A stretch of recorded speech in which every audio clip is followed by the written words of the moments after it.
Racism has nothing to do with power. Racism has everything to do with power. Wrong. The dictionary says racism is prejudice against a person or group of people based on their membership in a particular racial group, typically a minority or one that's marginalized.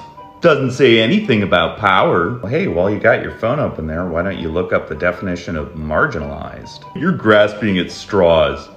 Marginalized means relegated to an unimportant or powerless position within a society or group. There it is.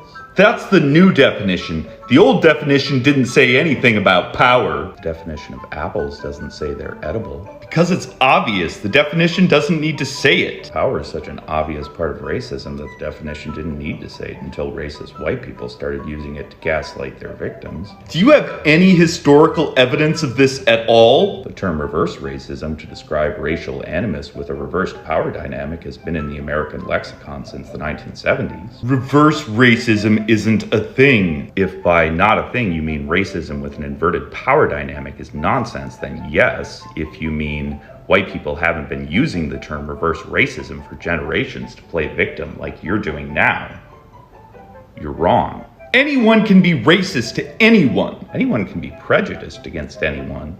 Prejudice against marginalized groups is a different thing entirely. That's why there's a different word for it. Just because they're two very different things doesn't mean there should be two different words for them. No, that's actually why we have different words to refer to different things. What's wrong with just calling prejudice against white people prejudice? Because racism is worse than prejudice. Prejudice is worse if you're part of a marginalized group. But people of color get to call white people racist. Because in America today, people of color are marginalized relative to white people. I don't care. People of color calling me racist are the real racists. Not according to the dictionary. Whatever, you're just arguing semantics. Racist white people are trying right now to erase the difference between racism and prejudice so that they can gaslight their victims. If that's a semantic argument, okay.